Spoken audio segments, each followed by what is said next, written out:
Nothing? We don't never catch nothing, we never make nothing.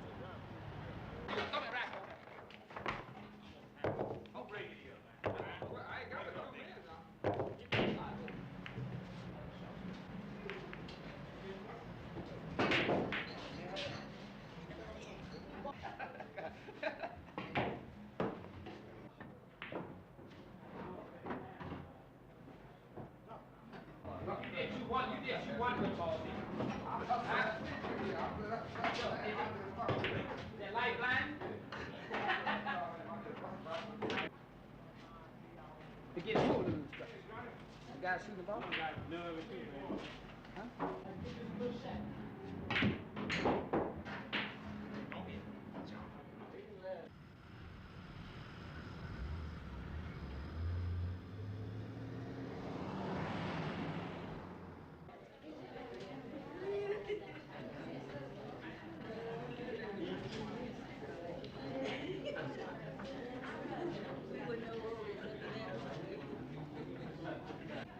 Have you ever tried to get food stamps before, Miss Bailey? Yes, and I was getting them before.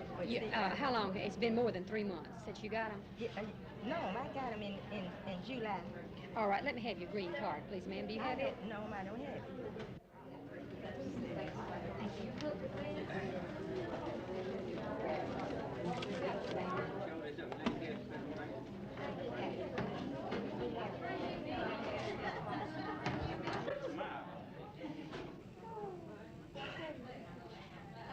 I never would even go to get my picture made.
Go to school every day.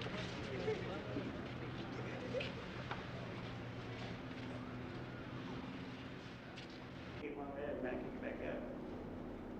On your AC, you don't get that today. Sometimes you get a little of that, but not very much. Because your current here, like I tell you a while ago, AC changes direction, and it'll tell you what polarity you'll be on when you do that. When you change those leads, you change this polarity on that machine. You put it on straight, or you put it on reverse polarity. By changing your leads. Now, on those Lincoln machines, you got a switch there. You just flip it up, you flip it down, it changes polarity. 20 or 30 feet long. The side well they got on it. It's easier to be a welder than a teacher of welding. Why are you a teacher?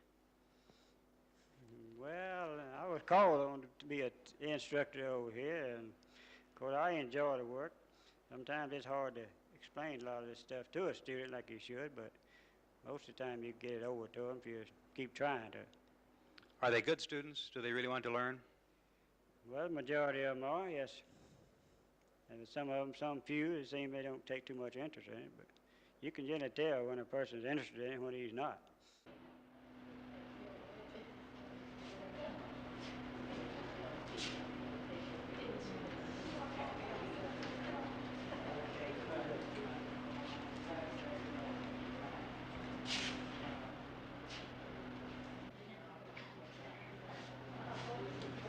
in your papers, please. Followed by your pencils.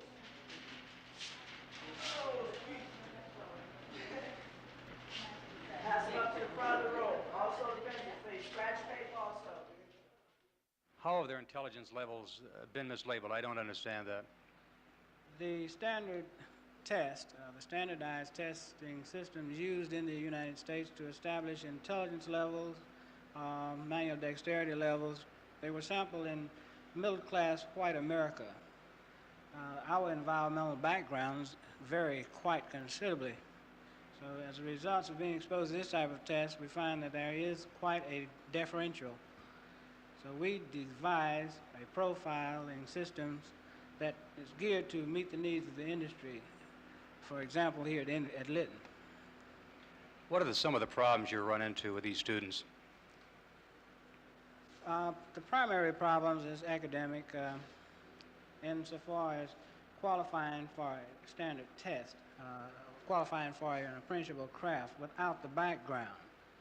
Our trainees, many of them are high school dropouts, but also heads of households that must bring in that income sufficient to support a family.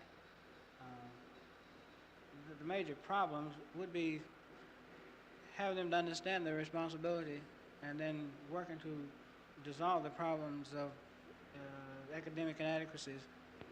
How do you go about teaching them their responsibility? Well, we have a variety of services we offer where there are academic deficiencies such as a dropout. We have an instruction, ABE, general education type things.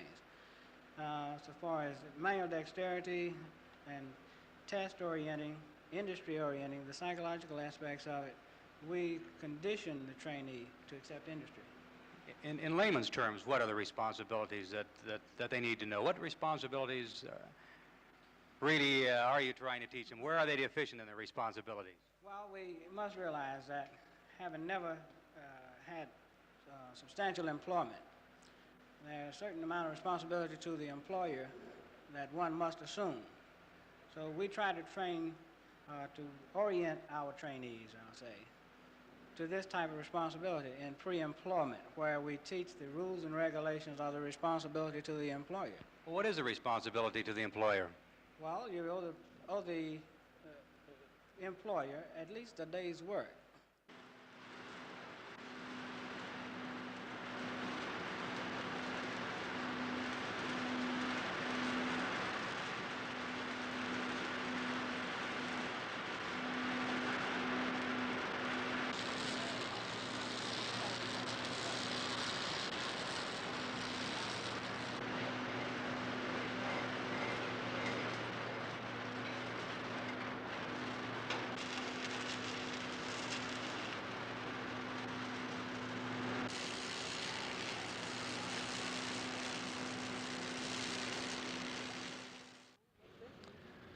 How do you prepare your trainees for working in a shipyard?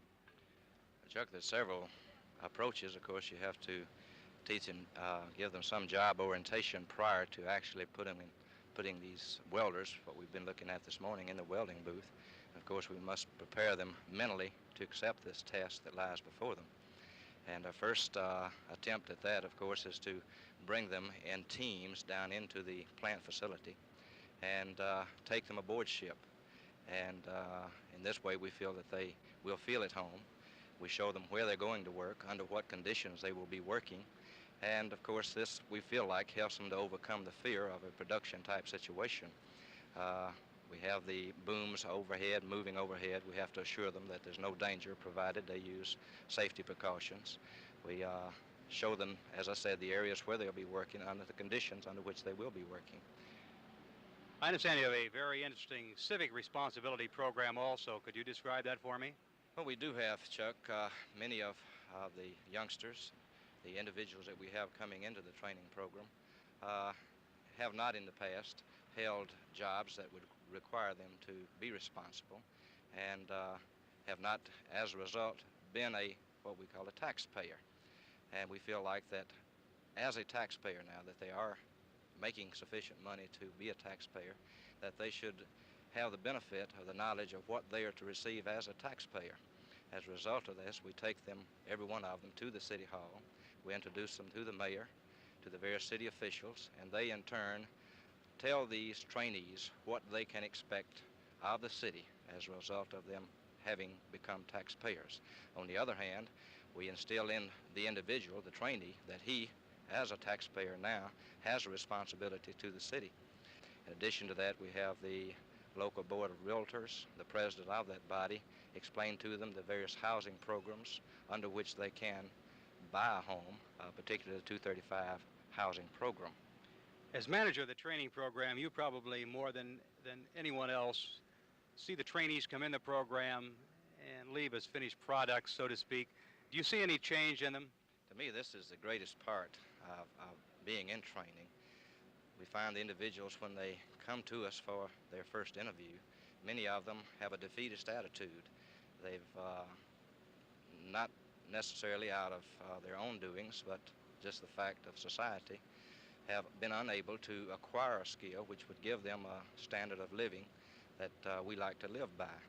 They come in with a defeatist attitude. They will not look you straight in the eye. But at the end of the program, they don't have to back up to anybody. They've accomplished something, perhaps for the first time in their life. And they no longer look down at the ground, but they look you straight in the eye and say, hey, look, I've done something.